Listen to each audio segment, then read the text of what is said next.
عندما كنت صغير كنت مجنون في لعب كرة القدم.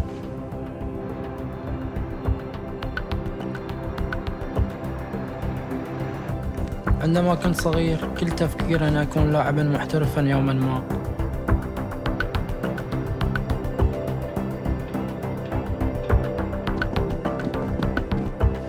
وبالفعل هذا الذي حصل. لقد تم اختياري للعب مع منتخب البحرين الأول عندما كان عمري 18 سنة. حلم الطفولة قد تحقق. لم أتخيل أن هذا الحلم سيصبح كابوس. The life of a refugee footballer is hanging in the balance. A nightmare far from what Hakeem al-Araibi imagined when he flew off on his honeymoon. Please stop them. He believes he's been wrongly targeted by the Bahraini authorities. Hakeem unwittingly had walked into a trap. As his extradition case unfolds between 3 countries. His supporters included former Socceroos captain Craig Foster. This is going to bring up issues of corruption, of human rights abuse. We're going to have to take on the biggest powers in world football. The 25-year-old was brought before the Bangkok court shackled in chains. Now that image shocked the world. A global campaign to free Hakeem. Hakeem al-Araibi. He lives in terror of being extradited to Bahrain, where he could be tortured or even killed. Please save me, please. Like the worst criminal. How is all this occurring? You know, what's his kid done?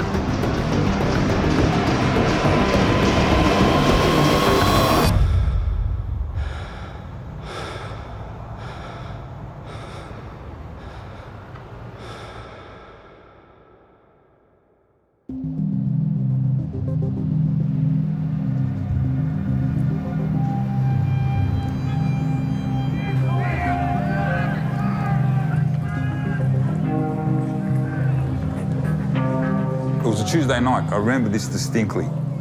We got a message from Hakeem in Thailand. Hi there, I'm in the detention in Bangkok. This is the toilet. This is my bed. Look, very bad. I am so tired, I'm feeling no good.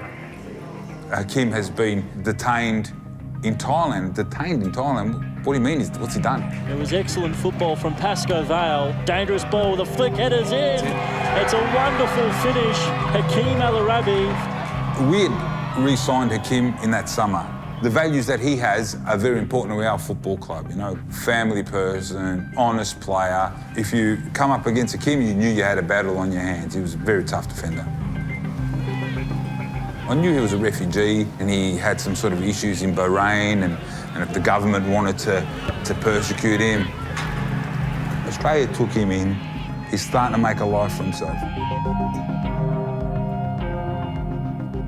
He's met a lady, he's gotten married, they didn't have a chance to have a honeymoon, and he was taking his wife to Thailand.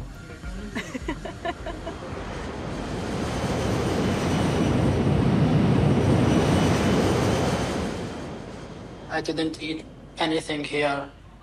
If you can, anyone help me to walk to Australia, please. He sent voice notes to all the Bahrainis who are outside Bahrain that he knows. So why he is arrested, it didn't make sense. He has a protection visa. So we tried contacting the DFAT. The lady who answered my call, she's like, he's not Australian. I can't do anything for him. I'm not asking you if he's Australian or not. I'm telling you that there is a life of a human being in danger. And we were trying to figure out why was Hakeem arrested. Is he guilty of doing something or he is really innocent?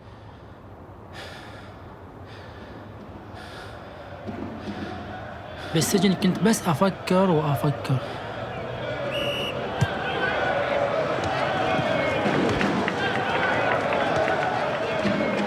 ونفس الفكرة تتكرر في بالي. كيف حصل لي كل هذا؟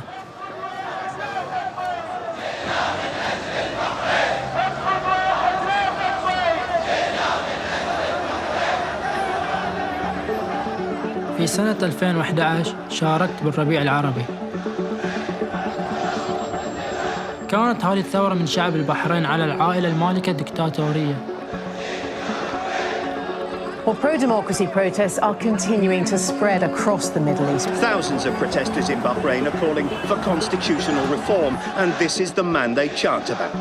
King Hamad al-Khalifa, head of the family that has ruled them for over 2 centuries. What we're demanding is to live just like any human being in this world. كان حلماً أن أرى غالبية الناس تطالب بالحرية. الكل كان سعيد، الكل كان مبتسم. It was good days.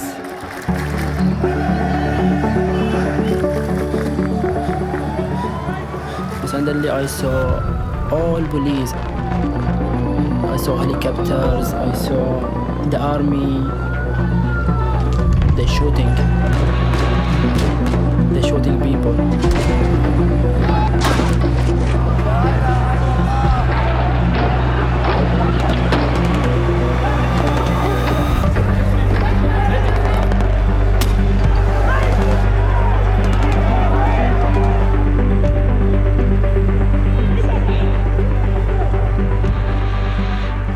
على الهواء مباشرة وعلى شاشات التلفزيون كانوا يعرضون صور الرياضيين الذين شاركوا بالاحتجاجات. شفت إسقاط النظام. شفت الكثير من لاعبين فريقي. فقط انتمائك لوطنك. كل من حاول أن يتحدث بس بإسقاط النظام رح يتحاسب. الحكومة واعتبرونا خونة للوطن. علاء حبيب الكابتن فريق تم اعتقاله مع الكثير من اللاعبين. الآن يريدون أن نكون عبرة للآخرين لأن كنا لاعبين مشهورين. كنت أفكر أني قد أكون التالي.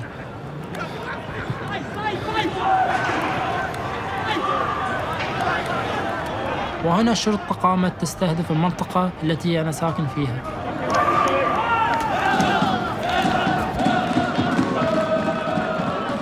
It was my birthday, 7th of November 2012. The police stopped us. One of the police, they know me from Shia and I play with Bahrain national team. And he arrested me. تم نقلي لمركز شرطة وهناك بدأوا بتعذيبي. استمر التعذيب لمدة 3 ساعات. قاموا بضربي على رجلي وكانوا يصرخون علي بأن ما راح ألعب كرة قدم مرة ثانية. شعرت بأن راح يقتلوني.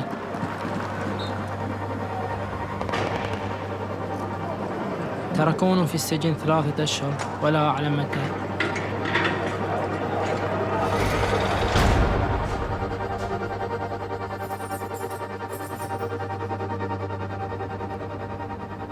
ذهبت إلى المحكمة. من بعدها أخبرونني بأنني جزء من أحد المجموعات التي قامت بحرق مركز الشرطة. لم أكن أصدق ما يقولونه. لطالما تقوم حكومة البحرين بفبركة قضايا ضد معارضين، والآن تقوم بذلك ضدي. في الوقت الذي اتهمت فيه بحرق مركز الشرطة كنت حينها ألعب مباراة كانت تبث على هواء مباشر. لكن تتخلص وتبعد بشكل رائع من حارس المرمى.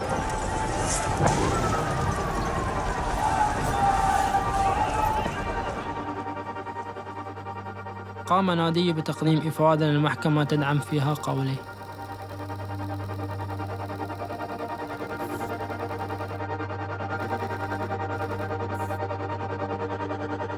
كان مركز الشرطة يبعد 20 دقيقة عن المكان الذي يلعب فيه.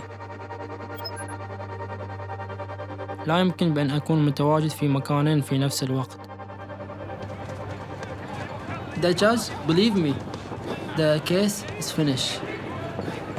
I continue to play soccer.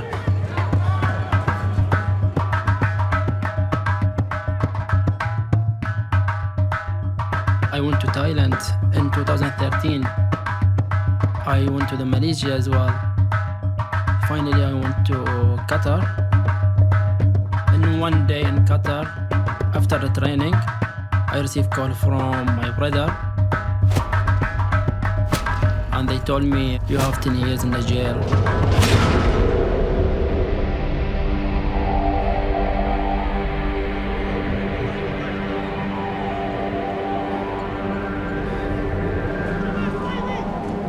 كان الخبر صادما لي، حينها قررت الهروب. وبعدها تم نصحي بطلب اللجوء في استراليا. وصلت استراليا في عام 2014. لم يكن لدي عائلة، لا أصدقاء، لا وطن. كنت حينها وحيدا.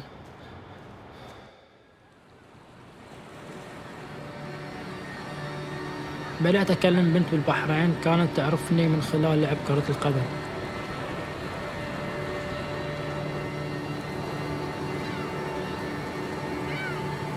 بدأنا نتحدث مع بعضنا البعض عبر المسجات، وكانت هي وسيلة تواصلي مع البحرين. ساعدتني في التأقلم، وعندها لم يعد ينتابني الشعور بالوحدة. وقعنا في الحب. حكيم دير بالك. طلبت منها الزواج مني. غمرتني الفرحة عندما وافقت. وصلت استراليا في نهاية عام 2016 وتزوجنا. كان أمرا رائعا أن تكون زوجتي بجانبي رغم كل ما خسرته. إننا سنكون حياة جديدة في استراليا.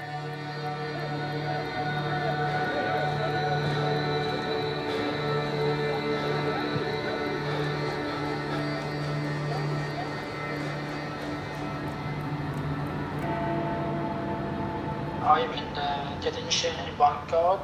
I just want Australia help me to Australia again. I don't want to back to Bahrain because they're very dangerous in Bahrain.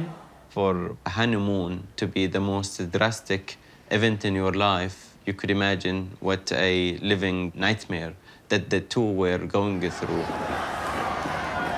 In 2011, I took part in the popular uprising. And you could see a scar on my forehead. This is a mark of a shoes by a police officer. And then for simply speaking up about what I experienced and what I witnessed, I was thrown in a prison and I was convicted by a military court, and I fled and came to the UK. I thought it would be extremely important to set up an organization in London where it would speak out about the situation in the country. My country, in Bahrain, they wanna kill me. The most powerful thing Hakeem had was his own mobile phone. I was able to speak to Hakeem directly, ask him, would you be able to send me some pictures?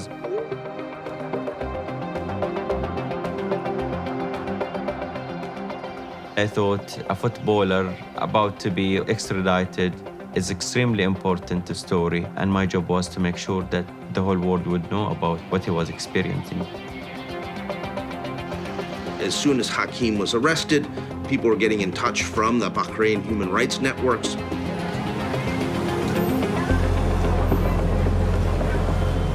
Hakeem and his wife were met at the gate. Bahrain had some sort of surveillance on Hakeem in Australia. They knew that he was applying for a visa to go to Thailand. They knew that they were coming. Hakeem unwittingly had walked into a trap. The Interpol red notice with a photo of Hakeem here, and it says, caution, dangerous. One of the core principles of refugee rights is that you cannot be sent back to a country where you would face persecution. But we consistently see regimes will issue Interpol red notices for people who are refugees. And according to Interpol's own principles, such red notices are supposed to be thrown out. They are null and void. So when I heard that Australia had formally notified Thailand of the red notice, I was gobsmacked. Someone in the Ministry of Home Affairs, in an incredibly stupid, boneheaded move, and decided they had to inform the Thais that he was flying there. The whole thing was absolutely absurd. If you can, anyone help me to walk to Australia? I just want to... Has everyone seen the red notice? So this is the official notice that's been sent around that actually led to Hakeem's arrest. The Australian authorities have really messed up in sending on this illegal document. So the Interpol red notice was rescinded when Australia notified Interpol that Hakeem had a valid refugee protection visa in Australia, which meant that the Thai government had an obligation to release Hakeem and let him come back to Australia. They didn't do that. Now, this was a really unusual move. There was no valid legal reason why they should have kept Hakeem. And that was when we really became aware that there was some strong lobbying from the Bahraini authorities to Thailand directly for the purpose of extraditing him back to Bahrain. In 2014, a Bahraini dissident named Ali Haroun was stuck in Thailand, and at that time we attempted to do whatever in our power to halt this extradition without success. We know that Ali Haroun fled after being imprisoned and tortured in 2013 to Thailand. And the Thai government then arrested him in 2014 and extradited him back to Bahrain. He was sedated to get onto the aeroplane. His injuries were so bad that when he arrived back in Bahrain, he had to be hospitalised, and no one has heard of him or been able to visit him since 2017. We know that Hakeem would be next. Hakeem would be subjected to if not like similar experience, if not worse. The risk of him being handed over was so real. Once Hakeem had been transferred from the airport to the immigration detention center in Suanplu, he was actually held in an office. He wasn't put in the general detention population. And his wife was there too, and he was able to hold on to his phone.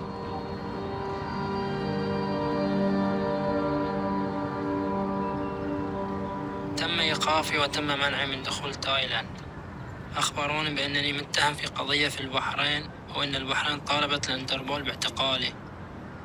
الشرطة سمحت لزوجتي البقاء معي وأنا كنت جدا قلق عليها. My biggest concern was that not enough people knew what was happening, and that if Thailand tried to pull a fast one, there was going to be some sort of secret deal. There would be no way we could stop it.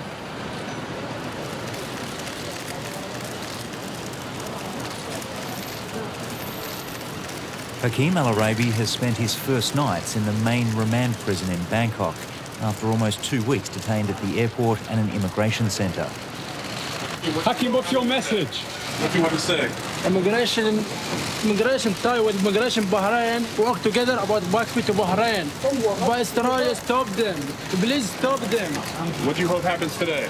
I don't know. I don't want to back to Bahrain. I want to back to Australia. I didn't do anything in Bahrain. I'm a refugee in Australia. I will get citizenship soon in Australia. I am Australia, not Bahrain. I didn't do anything.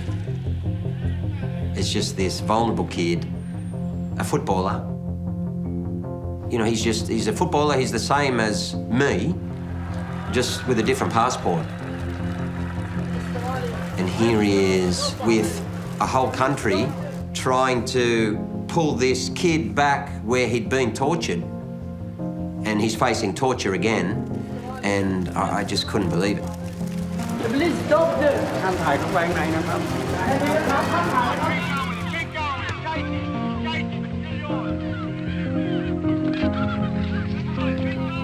We're blessed in Australia playing football because it's such a diverse game.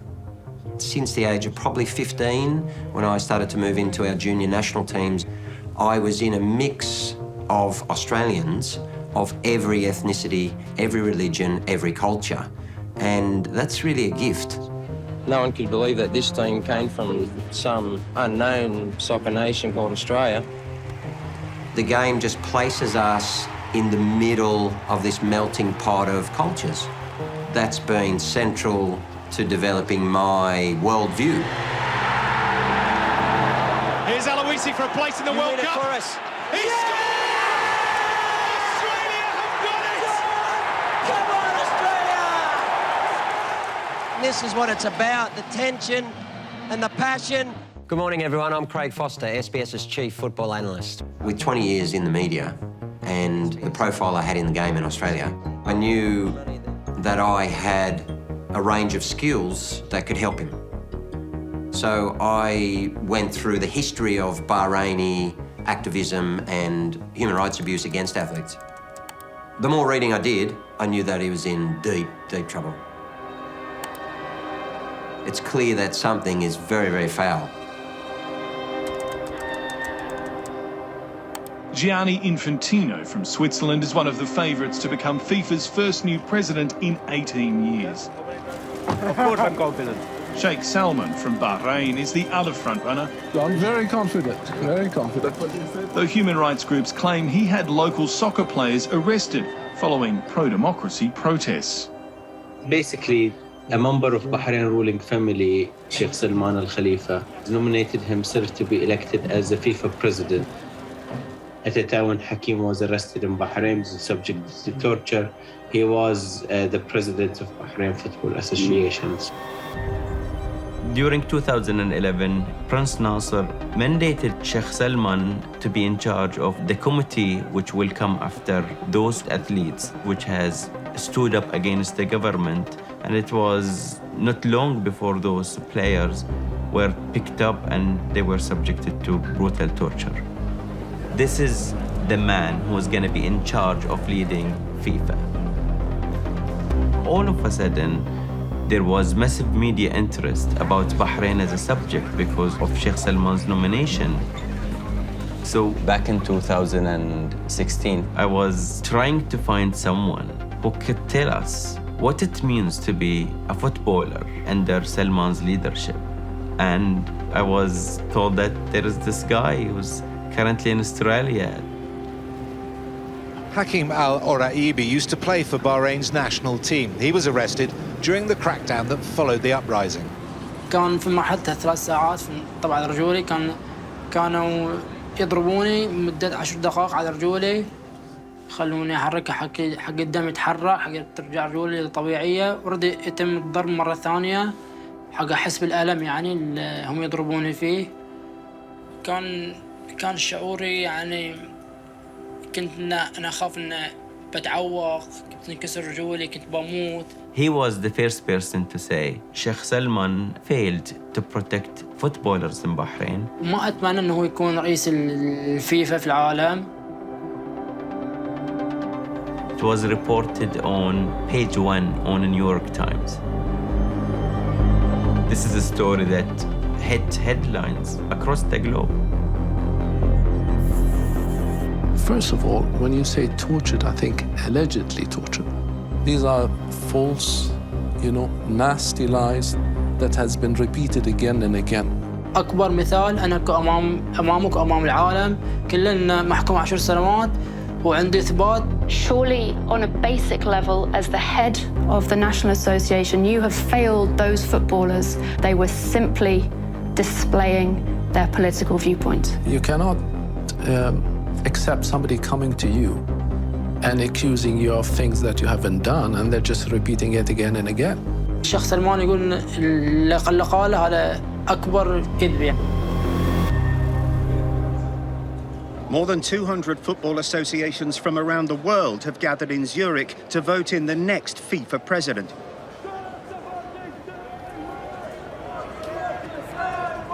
Stop supporting Salman! Since 2011, we've had more than 150 athletes arrested and imprisoned. And so we're looking at a long-time issue with the Bahraini government going after athletes as a part of the crackdown against democracy and human rights. And so if Sheikh Salman is elected here today, what kind of message is FIFA sending about the integrity of FIFA?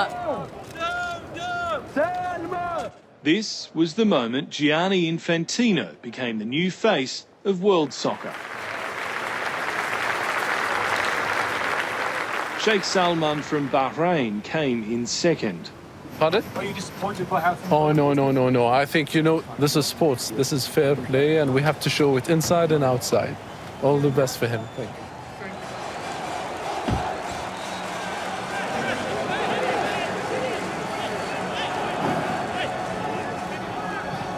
أعتقد كل ما حصل لي قد يكون مرتبط بما قلت عن شيخ سلمان.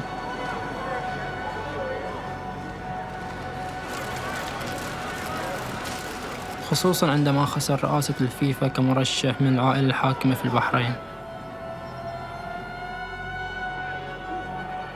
عندما سافرت إلى تايلاند أخذوها فرصة للانتقام.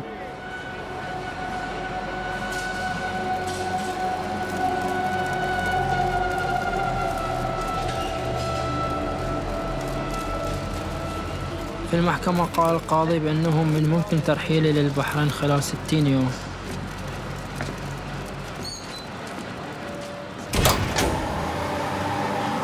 وبعدها تم أخذي إلى السجن المركزي في بانكوك. حينها فقدت الأمل، لا يمكن لأحد مساعدتي.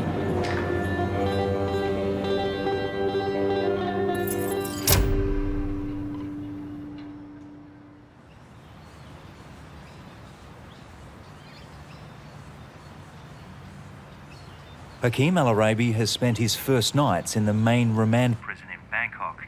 In the next 60 days, a court will start deciding whether to extradite him to Bahrain, the country he fled, or return him to Australia. He was clearly left behind by his own country. I felt that he was being left behind by Australia now. Was I into football? No. Was I interested? Not even a little bit. I've come from Bosnia. I'm a refugee myself. So I sort of had that connection where I knew he left his home already. He's got his whole future in front of him, and all of a sudden he finds himself detained while having protection from Australia. And then I went on Twitter looking, hoping that I can maybe find somebody talking about it.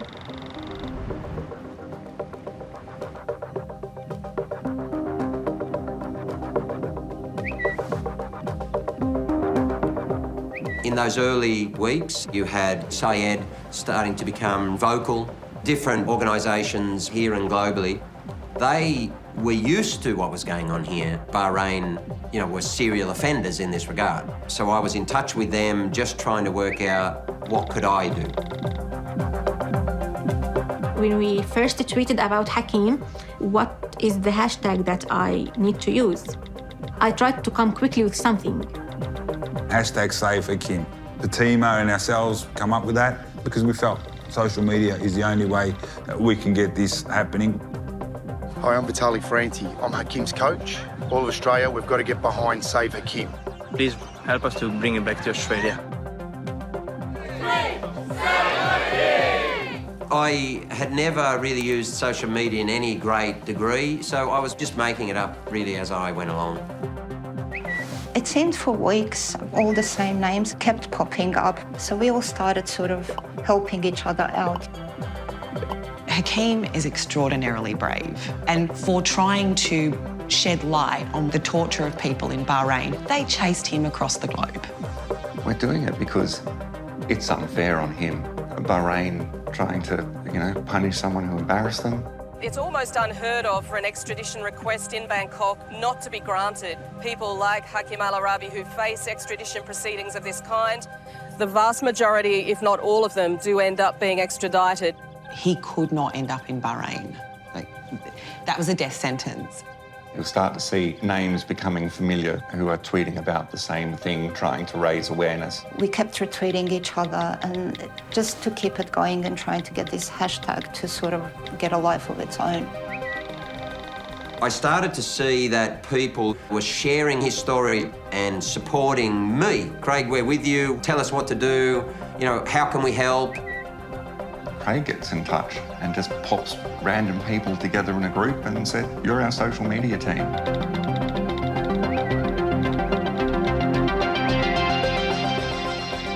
I think he did actually act as a coach to the team, and he guided us as to where he wanted us to go and where to take the attention to.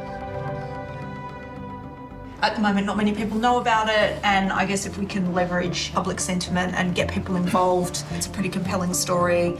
A young man on his honeymoon with his new wife. Part of the challenge is Hakeem is Muslim, he's a refugee, and they're things that are potentially not very appealing to the Australian community at the moment. Some components of his story and his life meant that he was less likely to get the support both of the Australian government and I think probably of the Australian people. Refugees in the last 20 years have been incredibly demonised. If you travel by boat without a visa, you will not make Australia home. People weren't taking this as seriously. They were like, "No, who's this? It's Muslim, refugee. How is that our problem?" People are not going to come and get him simply because he's a refugee. People are not going to come and get him just because he's a Bahraini who's been tortured. But people might come and help him and speak out for him, and we might have a chance, a slim chance, if we can activate sport. Finally, belatedly. Now, the football angle was a really interesting one because sport is like a religion in Australia. He's going to need football to come to his rescue.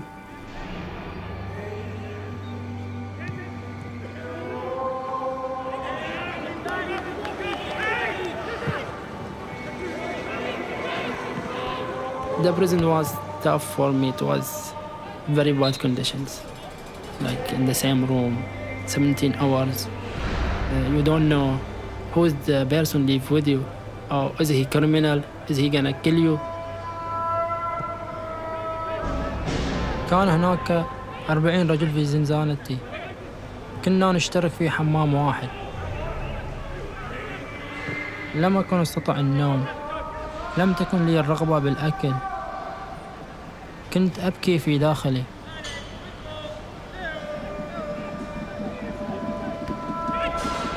زوجتي جاءت لزيارتي للمرة الأخيرة. كان من الأفضل لها أن ترجع إلى أستراليا. قالت لي بأنها ستناضل من أجلي، وطلبت مني أن أكون قوياً. That's the last time I see her behind the window.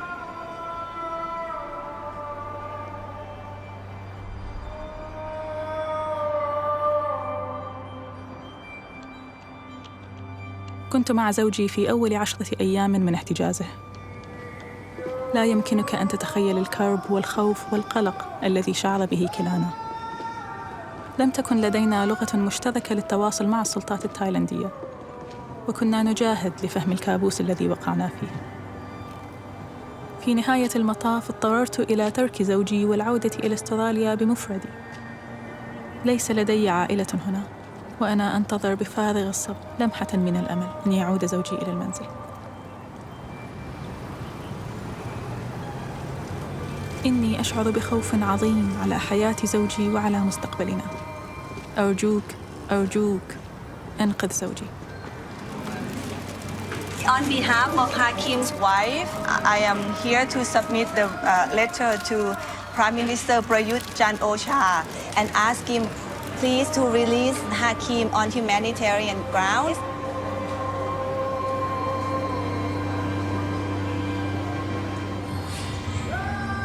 بعد أيام من رجوع زوجتي لم أكن أستطيع التوقف في التفكير عنها، وكنت أفكر فيها طوال الوقت. thinking.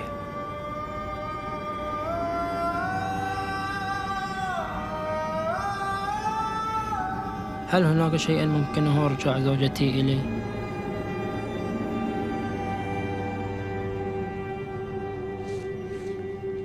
Really scary things happening in Thailand. Hakeem's wife keeps calling in tears, thinking he's being put on a plane to Bahrain. The last dissident, Ali Haroon, was tortured on the plane, so this is very serious. Minky.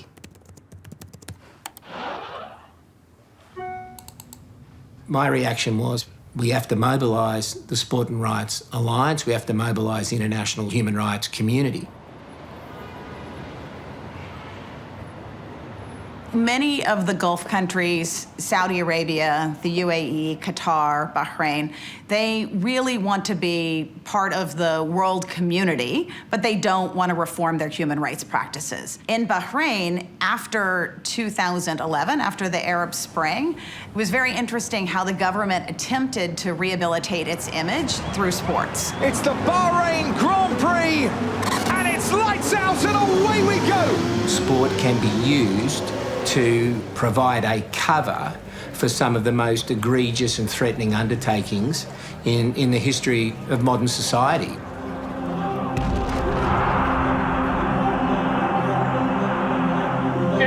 Olympiaden neuer Zeitrechnung eröffnet.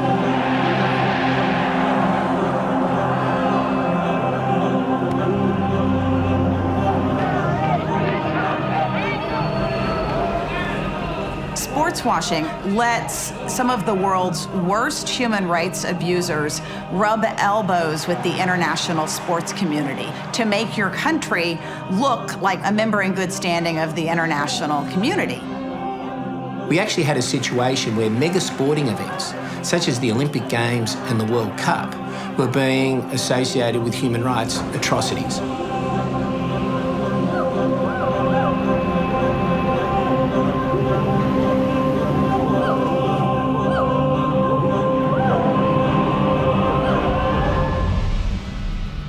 The 2022 FIFA World Cup is Qatar. Qatar was a tipping point in many ways. There had to be the mass migration of workers to undertake the scale of construction which the bid required. These men have to work in temperatures exceeding 50 degrees Celsius. Amnesty International has described this as the World Cup of shame. It's likened the conditions for workers there to slavery. So FIFA had no human rights policy because they don't want to give up their wealthy, abusive partners. For nearly a decade, Russia and Qatar have been suspected of buying votes to win hosting rights for the 2018 and 2022 World Cups. According to the Department of Justice here, it was an example of a multi-billion-dollar business operating not as a sports governing body, but as a corrupt criminal enterprise. Now, the 14 defendants charged in the indictment we are unsealing today include high-ranking officials of FIFA. This really is the World Cup of fraud. This event called the World Cup, one of the great sports events of the world, is now mired in corruption and human rights abuse. But one whistleblower says Qatar only did what was needed when dealing with FIFA's culture of corruption. More people will die in the building of the football stadiums for the World Cup in 2022 than players will play. 6,500 people have lost their lives in relation to construction efforts around the World Cup. And so FIFA knew it had to act, not really out of any sense of human rights concern, but in order to preserve the very essence of its business. And so in 2016, it adopted a human rights policy. Knowing that FIFA had passed these rules, the first thing I wanted to do was talk with Hakeem before they took away his cell phone. Do you know FIFA has a human rights policy? أنا ما كنت ما أعرف أن الفيفا عندها human rights policy. Rights on paper are meaningless unless they're tested and implemented. That was the question that Hakeem's case posed. Could FIFA, with a new president, actually do the right thing? It was imperative we saved Hakeem, for Hakeem the human being, and for the billions of people whose human rights are affected by the conduct of sport. If we were going to prevent any of this from happening again, then we had to save Hakeem. I want to tell President Infantino that he has the power to save my life, and I am asking him to help.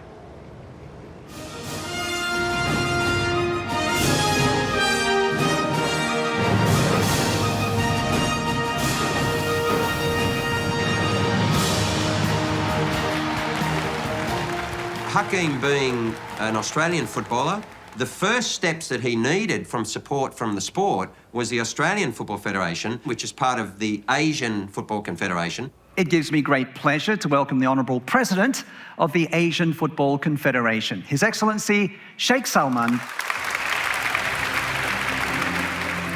Salman was running Asia and was the right-hand man and had the ear of Infantino at FIFA. This guy was going to be expected to actually step forward and help him. The greatest football show on the continent is underway. It was hugely fortuitous that the Asian Cup was at that time when this kid is sitting in jail. Dear Sir, I write to you as a member of the Australian football family regarding my football brother, Hakeem al-Araibi, as president of the AFC, will you issue an immediate statement on behalf of the AFC calling for Hakeem al-Araibi's release? Big opportunity now, Al-Mohammadi. The position of AFC president now carries a non-negotiable obligation to do everything possible to uphold the human rights of all in football.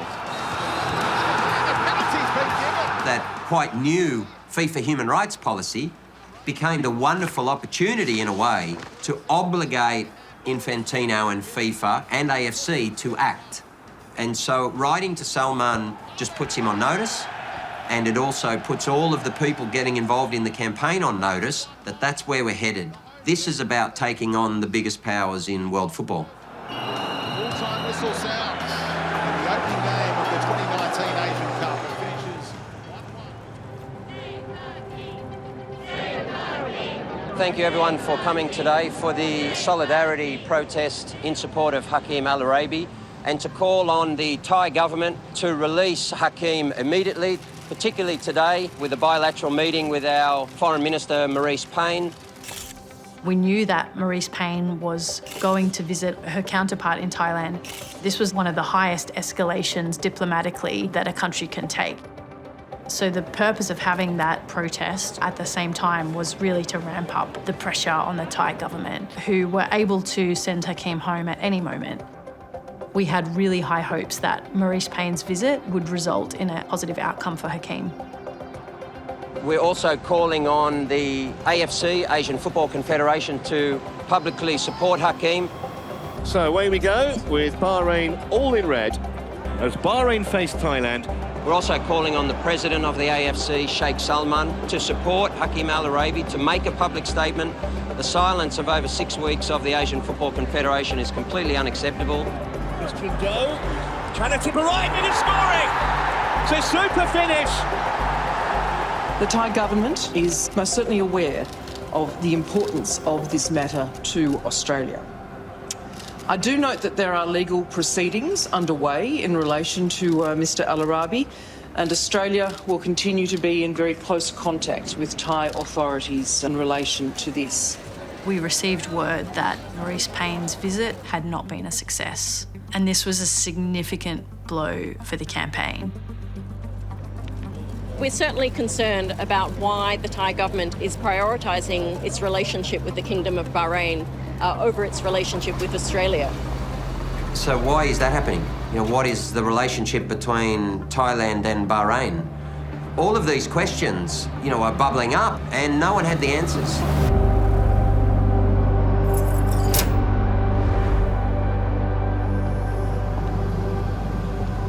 أرجوك أن تفهم أن زوجي ناج من التعذيب، وقليلون هم الذين يعرفون المعاناة التي يسببها ذلك. بعد أكثر من 50 يوماً في الحجز، أعرف أن حالته المعنوية تزداد سوءاً كل يوم، وأن قلبي ينفطر لأجله. لا أستطيع النوم ولا التنفس وأنا أعلم ما ينتظره.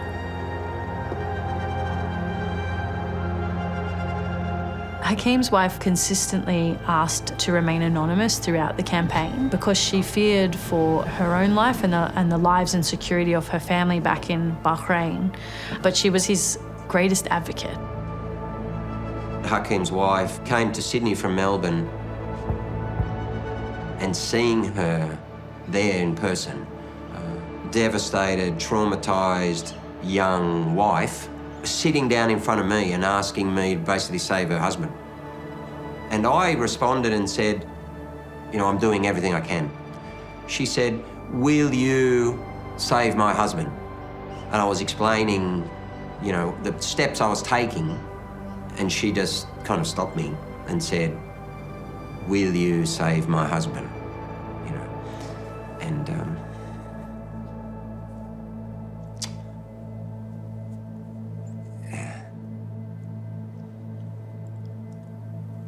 I just got the sense in that moment that this was more important than anything.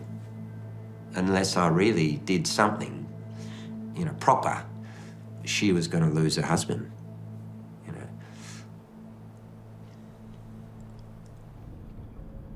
Craig's going to go to Bangkok, and we obviously need to be quite mindful of his security when he gets there. Obviously, we're dealing with a military dictatorship in Thailand. There's quite strong laws about people speaking out, particularly about the royal family or the government there. And there may be a situation where Craig has to get out of Thailand very quickly. And so we'll prepare an escape plan. We'll get you on a train. We'll get you over one of the several borders. We've done it before. And that's when it started to get a bit worrying. The next day, my daughter actually came inside and said, there's a car across the road and people are watching the house. I went outside, approached the car, and they went off. I was planning to leave in 3 or 4 days. Now, you know, we've got people outside the house watching our family. What happens if I go abroad and then something happens here? I was never quite sure if it was the right decision.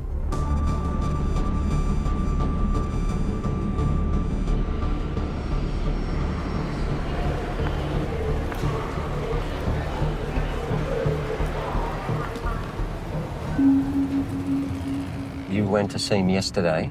He's tired, he's deflated, and he's ready to come home. But I think try as much as possible to keep his spirits up and just to show him that, you know, the people are with him and supporting him. Nice to see you again. Nice to see you. Yeah, it's about 3 or 4. Craig contacted Evan and said that he would like to talk to me. I told him that for Bahrain to submit the official extradition request, they have a 60-day window. The Thai government can communicate with Bahrain, but I feel like Bahrain also don't want to lose face. And that explained one really important thing. Bahrain had not actually submitted their extradition paperwork. I thought the paperwork must be in, and we're waiting for the hearing. She said, no, it's not even in. What happens if they don't put this paperwork in? And she said, well, then the whole thing goes away. You can go home. Immediately, I started telling all the social media campaigners, we need to pressure now the Bahrain government not to put the paperwork in. And so I tweeted out about the fact that it wasn't in and that FIFA should be leaning on Salman immediately back to his government to stop the paperwork.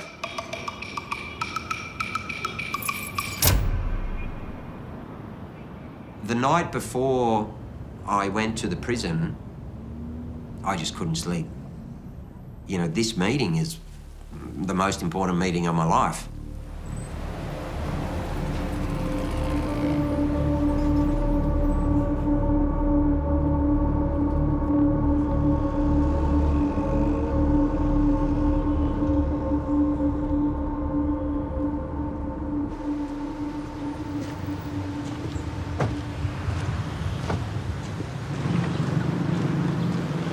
This is as close to the prison as we can get.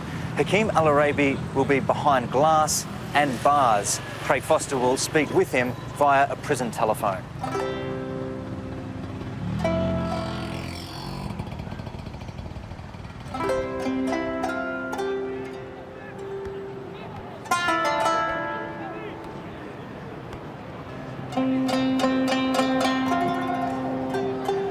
Some Australian guy, he has white hair color, come to visit me in the prison. He showed me his passport. He said, I'm Craig. And he showed me a letter from my wife. She said, Hakeem believe Craig Foster, he's the captain of Australia, and he's gonna help you. I continued talking with Craig, and he said to me, be strong inside. We're gonna release you, believe me, because I have a lot of supporters. He showed me some photo of the clubs.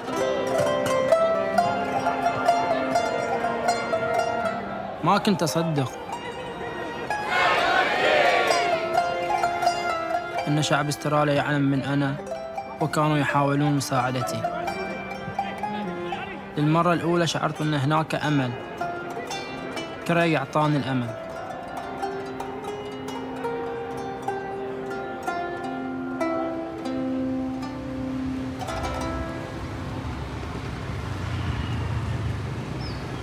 How was Hakeem when you saw him?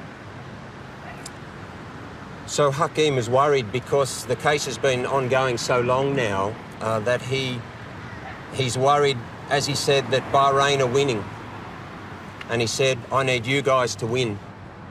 He said, they took my career and they broke my heart because I love my wife and I love football. And he said, the two things I love the most, they've taken from me.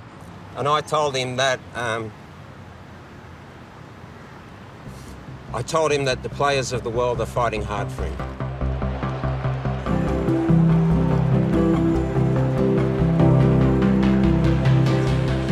Hakeem al-Araibi in everyone's thoughts in the football community. Good to see the Save Hakeem message going around the A-League this weekend. The football community rallying to try and get him back home to Melbourne and back to his wife. If every effort is not made, and if the life of Hakeem al-Araibi, in the eyes of the football governance officials and the football community, is not equally as valuable as both the lives of the officials or of the billions of dollars of influence that is brought to bear in this particular case, then the soul of football is dead.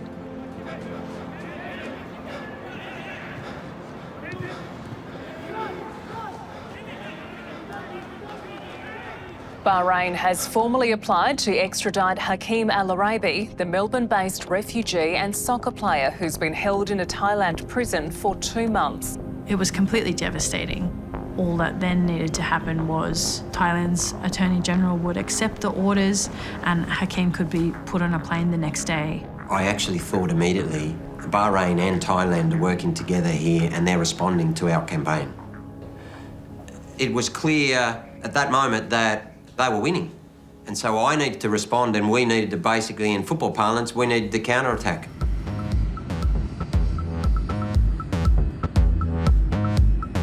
Yeah, look, Foz gives us a buzz and he says, look, this kid, he always called Hakeem this kid. I said, he's a man, but anyway, he's in serious danger. We need to elevate this, otherwise we're going to have a tragedy on our hands.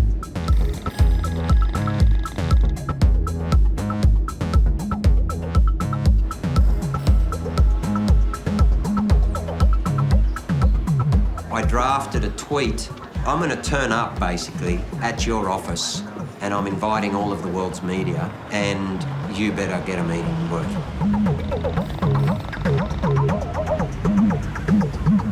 And I remember before I send it just thinking to myself, God, that's pretty crazy, you know.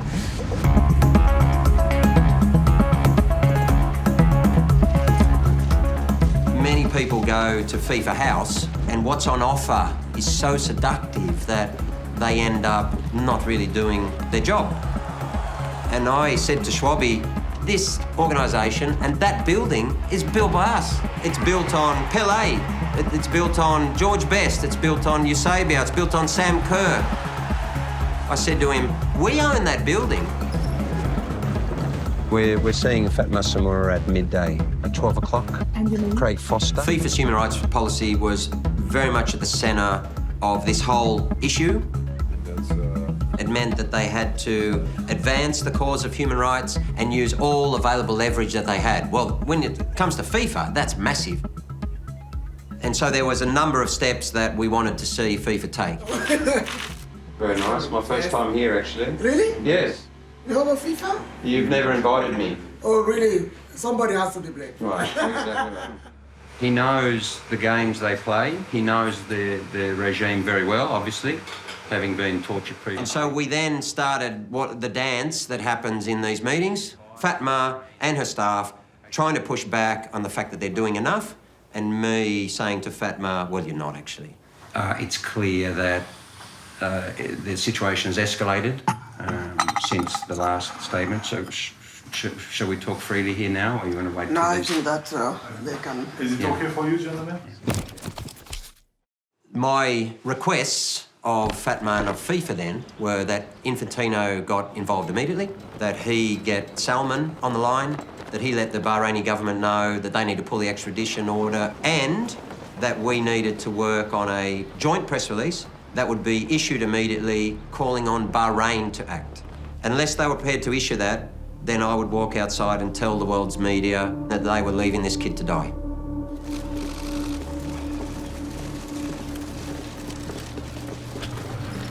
We're delighted to say that FIFA agreed that this has now become an emergency situation requiring an escalation from all stakeholders to provide full protection for Hakeem. We also agreed that FATMA and FIFA are going to escalate the issue to the highest level of both countries.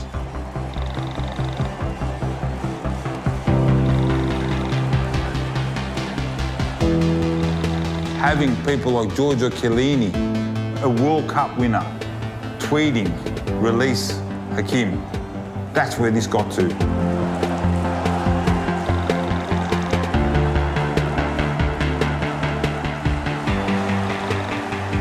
Players around the world just started saying, OK, this is just not right. Protest rallies in Sydney and Melbourne today have demanded the immediate release of Hakeem al-Araibi from a Thai prison. All right, thank you everyone for coming. The feeling of this country is escalating very quickly, and Thailand should know that there are repercussions to taking any decision that's contrary to international law. Bahrain is trying to send a very strong message that you may think that you're free in Australia to speak your mind and to say what you think, but we will track you down, we will hunt you, and we will bring you back. Today, the unions threw their support behind Hakeem and wouldn't rule out travel bans to Thailand if he isn't released. The whole movement in Australia had just taken on a life of its own. I sadly rise today to talk about the incarceration of Hakeem al-Araibi. I say to the Thai Prime Minister, maintain relations with Australia. Return Hakeem to Victoria now. Everybody was tweeting about it. Clearly it was trending. People from all over the world were tweeting on that hashtag. There was actually just tens and hundreds of thousands of people who now had decided this was wrong. And it was clear that we had got in the ascendancy again. At that time, our hopes were so high.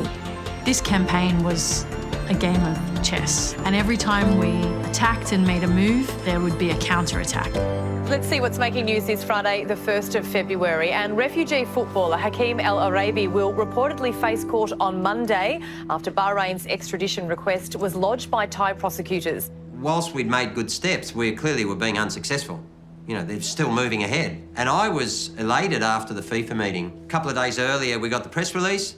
At least they've publicly called out Bahrain, but it clearly wasn't enough yet. In less than 48 hours, this kid is in court. We believed that Hakeem was going to be extradited to Bahrain. And I remember telling his wife, God won't let you down. Just pray, and he will hear you.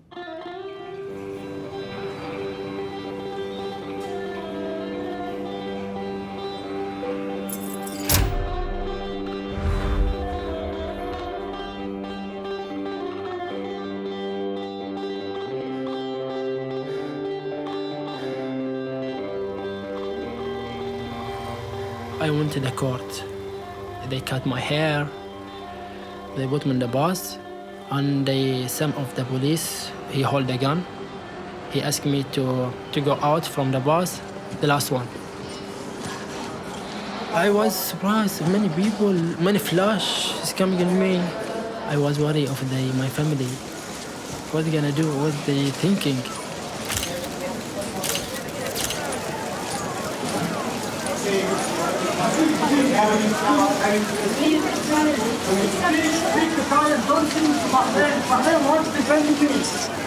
Your wife sends her love, Hakeem. All of Australia is with you. Be strong, buddy. Stay strong, Hakeem. We're with you. I saw Craig when he said, Hakeem, be strong, be strong. I was happy to see him there.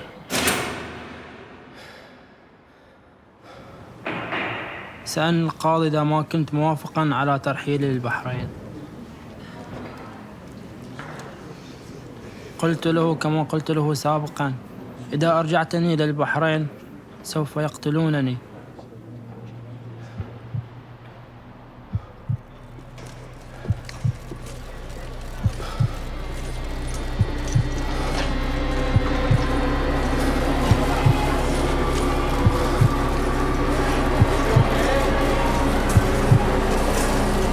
Please save me, please.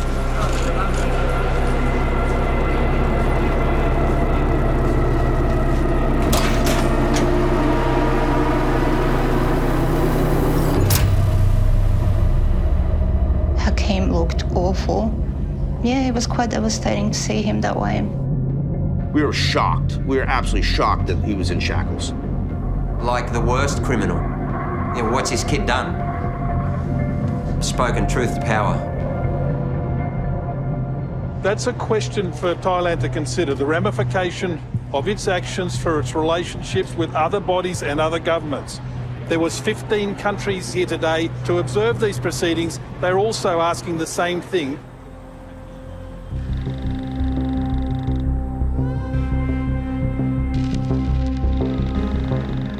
The fact that Thailand was just pushing ahead, regardless of the arguments made against this extradition, why would they do such a thing? What is this all about? I can tell you now, there's some aspects of this entire affair which are extremely concerning, which will explain Thailand's actions, but unfortunately they're just too sensitive to talk about publicly. In Thailand, when you can't explain things, when you can't explain why the government's going in a certain direction, then you know the answer. Things are tied up at that royal level, and there's influence then and directives coming down saying, this is what you're going to do and this is how things are going to proceed.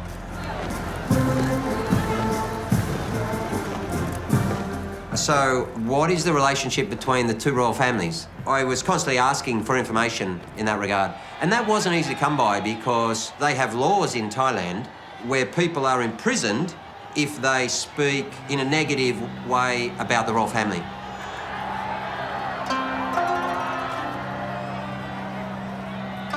Eventually, I found a few people who explained to me the depth of the relationship between the two.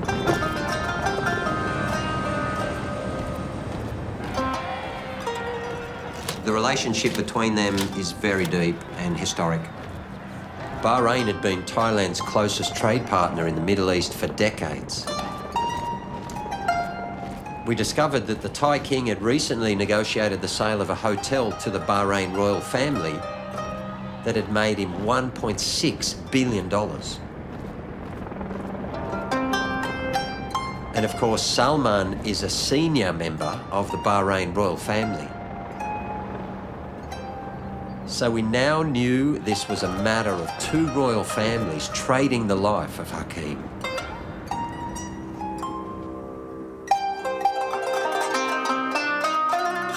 Is he actually savable? Is this situation savable? That's it, I think. I honestly, at that point in time, thought my kind of hope had, been dashed at that point.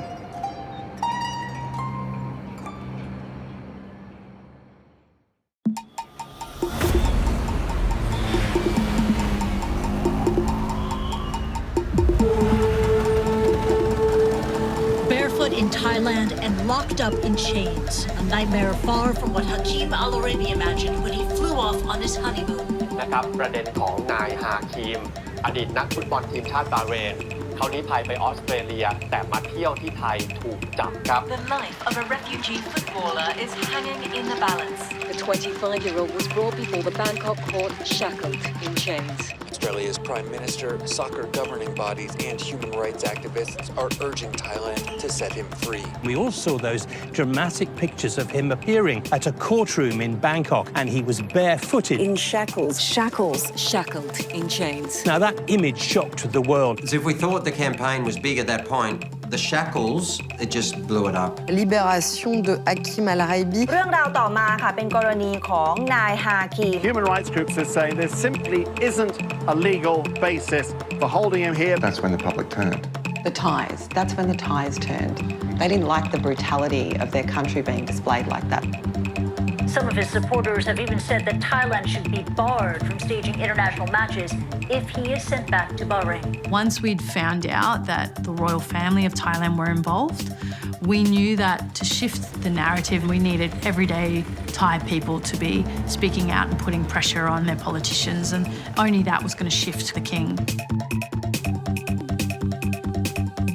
We actually started to see protests in the coming days from Thai clubs themselves, which was incredibly brave, given that they're basically protesting against the king. Football, the beautiful game, showed how beautiful it can be when they stood up for him. the SaveHakeem hashtag, this is now the most trending hashtag in whole Thailand. คืออันดับ1เนี่ย SaveHakeem อันดับ2คือ BoycottThailand นะคะประท้วงประเทศไทยที่ปฏิบัติต่อนายฮาคิม My view is that the Thai government is only now starting to see the global opposition to this move. And the outrage just swamped the Thai government. The Thai Prime Minister actually called for calm. They were under so much pressure. เป็นกระบวนการยุติธรรมของไทยเพราะนั้นเราจะทำยังไงไม่ให้มันเสียกระบวนการเหล่านี้แล้วเราไปแทรกแซงตุลาการไม่ได้นะครับก็อย่าเพิ่งด่วนสรุปว่าจะตัดสินอะไรออกมาอย่างไรนะครับแล้วก็อย่ามาเป็นประเด็นการเมือง Whoever was religious was praying, others were just pleading because that was the moment. The game had swung our way again, but it meant the Thai king was backed into a corner and we had no idea how he'd react.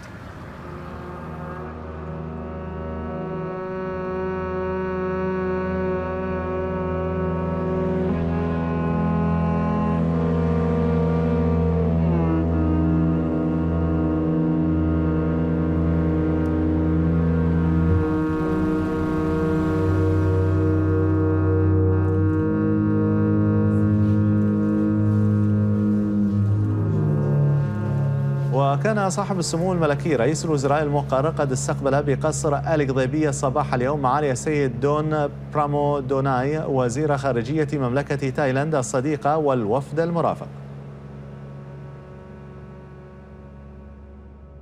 What does that mean? Why would he be going to Bahrain at this time? They're going to sneak Hakeem out of the country. They've realised that the public pressure is so great, they can't do this legitimately. They're actually just going to put a bag over his head, they're going to take him to the airport and they're going to shove him on a flight because once he's back in Bahrain, nobody can do anything. We basically thought it was all over.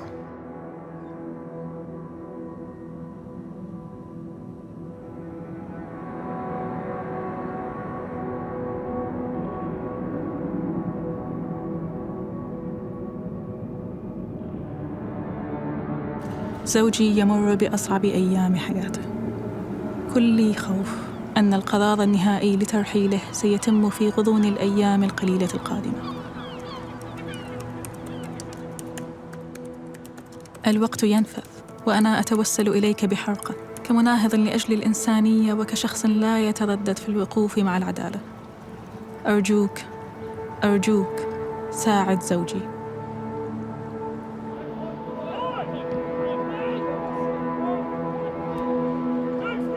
في السجن كنت أحاول أن أكون إيجابياً، لكن ذلك كان صعباً.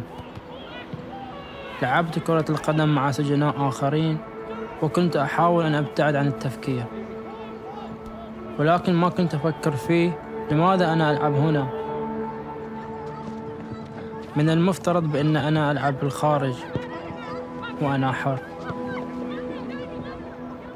كل ما كنت أحبه تم أخذه مني. لن أرى زوجتي مجدداً. مستقبلي في كرة القدم قد انتهى. كنت أفكر ماذا لو لم أقل شيئاً عن شيخ سلمان؟ ماذا لو سكت عن التعذيب الذي تعرضت له؟ ربما لم يكن ليحصل لي كل هذا.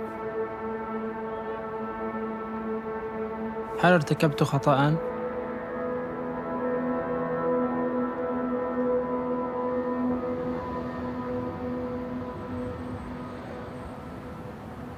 The thing that really got me about this situation was that it was football that had done this to Hakeem.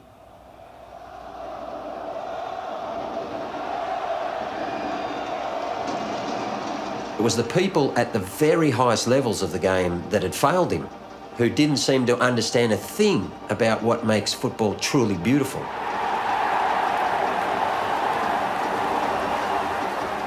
If we stop buying the shirts, if we stop buying the tickets, if we refuse to support teams and clubs and competitions that are abusing human rights, it all stops. It all comes back to what is most important.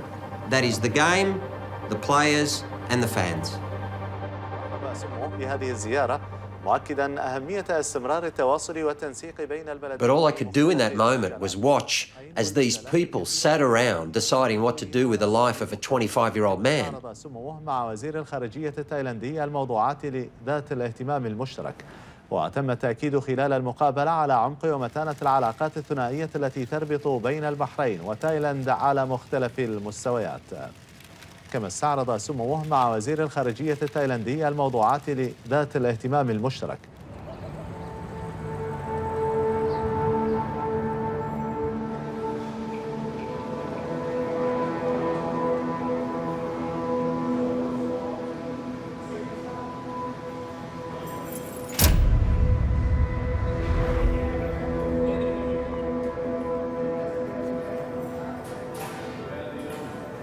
في أحد الأيام أخبرني مسؤول السجن ويتوجب علي أن أجمع أغراضي. لم تكن لدي فكرة ما الذي سيحصل.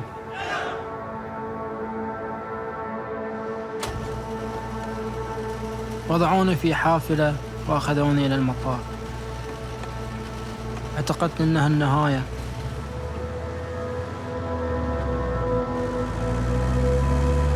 لن يراني أي شخص بعدها.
I would thanks to Australia, and it's amazing to see all the people here. And I just would thank this man. He's fight too much for my case, and I would thank him too much. And I love Australia. Thank you very much. Welcome home, Hakeem! A young Australian. Sorry. Good on you, Fozzie! A young Australian reunited with his wife. That's the most important thing here. Refugee footballer Hakeem al-Araibi is back in Australia, a free man. Late yesterday, a Thai court announced an extradition order lodged by Bahrain had been dropped. We now know the pressure brought by the SaveHakeem campaign caused a flurry of diplomatic activity. After Thailand's foreign minister made a trip to Bahrain, Thailand's government announced the extradition request had been dropped. لا أصدق بأنني حر. كنت أعتقد بأنني سوف أرحل بطائرة للبحرين. شعرت بأنها معجزة. كل ما كنت أريده هو رؤية زوجتي.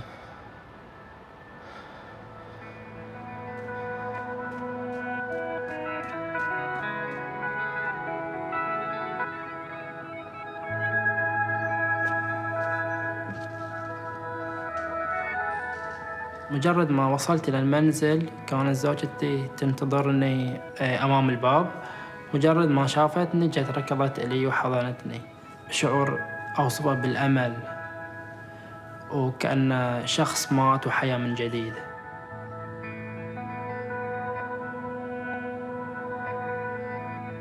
I love him. أكيد بفضل كريغ فوستر، بفضل الناس اللي ساعدوني، جميع الناس اللي ساعدوني. الآن أصبحت لدي عائلة ولدي طفل، وأتمنى يوم من الأيام أن يمثل المنتخب الأسترالي كولد لحكيم العريبي.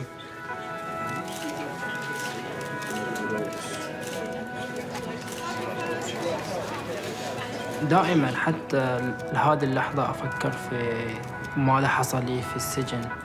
يعني هذا الشيء اللي صادني زرع خوف في داخلي، أتوقع راح يضل معاي لين ما أموت.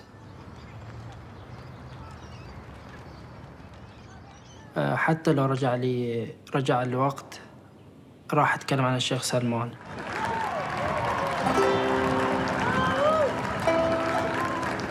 أنا فعلت هذا الشيء من أجل الإنسانية، فعلت هذا الشيء من أجل ما يصير لاعبين آخرين مثل ما حصل لي.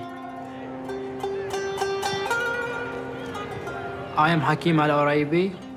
I am a footballer. I am a torture survivor and I am a human rights defender.